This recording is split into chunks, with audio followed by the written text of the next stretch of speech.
और चलिए अब आगे बढ़ रहे हैं। बीजेपी को नया राष्ट्रीय अध्यक्ष मिल गया है। 45 साल के नितिन नवीन ने कमान संभालते ही संगठन में नई टीम के इशारे दे दिए हैं। सवाल ये कि क्या उनके नेतृत्व में बीजेपी में नए लोग, युवा और महिलाएं आगे बढ़ेंगे या ये मोदी शाह युग के निरंतरता ही रहेगी। सूत्रों के मुताबिक फरवरी के मध्य में नितिन नवीन के टीम का ऐलान होने की संभावना है। देखिए इसी पर हमारी रिपोर्ट।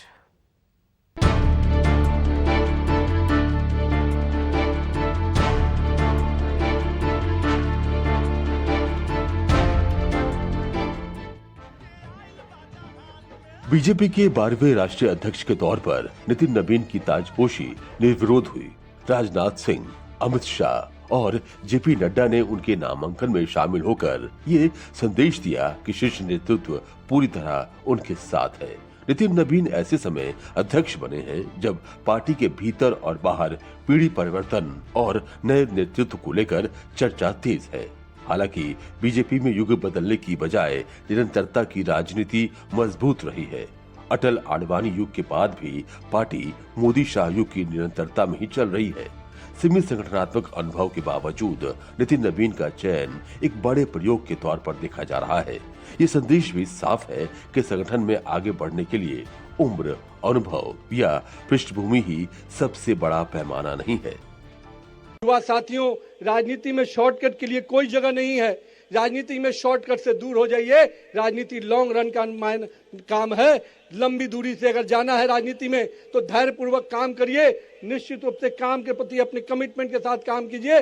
भारतीय जनता पार्टी का वॉच टावर इतना मजबूत है, आपको बूथ से उठाकर प्रदेश और केंद्रीय नेतृत्व तक पहुंचा देगा। आप अपने काम पर विश्वास कीजिए। अध्यक्ष बनने के बाद सबसे ज्यादा चर्चा नितिन नवीन की टीम को लेकर है। संकेत है कि टीम में अनुभव और नए चेहरे संतुलित रहेंगे।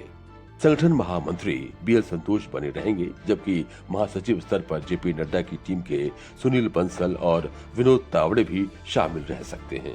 लंबे समय तक पृष्ठभूमि में काम कर चुके राम माधव की वापसी की चर्चा भी तेज है। कुल मिलाकर 4 महासचिवों का ढांचा लगभग तय माना जा रहा है। कुछ मौजूदा महासचिवों की विदाई हो सकती है। राधा मोहन दास अग्रवाल, तरुण चुग, दुष्यंत गौतम और अरुण सिंह के पद पर बने रहने को लेकर संशय है। वहीं नए नामों में सुधांशु त्रिवेदी, अनुराग ठाकुर और तेजस्वी सूर्या को बड़ी जिम्मेदारी मिलने की संभावना है। टीम की औसत उम्र 50 से 55 साल रखी जा सकती है। शीर्ष पदों पर अनुभवी और सचिव स्तर पर युवा नेताओं को आगे लाया जाएगा। टीम में 2 महिलाओं को शामिल किया जा सकता है। एक को संगठनात्मक जिम्मेदारी और दूसरी को चुनावी या राज्य स्तरीय भूमिका। इसे महिला और युवा नेतृत्व को निर्णायक भूमिका देने की कोशिश माना जा रहा है। सूत्रों के मुताबिक फरवरी के मध्य में नितिन नवीन की टीम का ऐलान होने की संभावना है।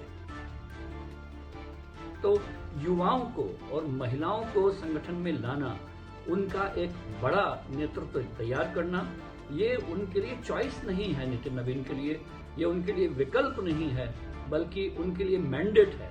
और इस मैंडेट को पूरा करने के लिए ही मुझे लगता है कि इस युवा नेतृत्व को अध्यक्ष पद की कमान सौंपी गई है। कुल मिलाकर नितिन नवीन का अध्यक्ष बनना बीजेपी में किसी नए युग की शुरुआत नहीं, बल्कि मौजूदा राजनीति की निरंतरता है। फर्क सिर्फ इतना है कि इस निरंतरता में नए चेहरे, युवा और महिलाएं अब निर्णायक भूमिका निभाने के मौके पा सकते हैं।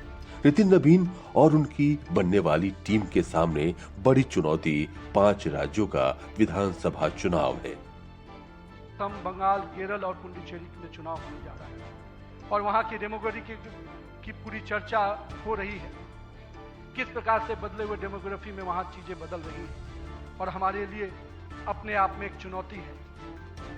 आने वाले विधानसभा चुनाव और संगठनात्मक फैसलों से ये साफ होगा कि नितिन नवीन इस अवसर को कितनी मजबूती और कुशलता के साथ चुनौती में बदल पाते हैं।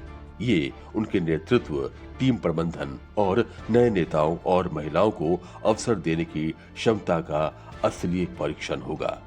दिल्ली से कुमार गौरव की रिपोर्ट, न्यूज़ 24।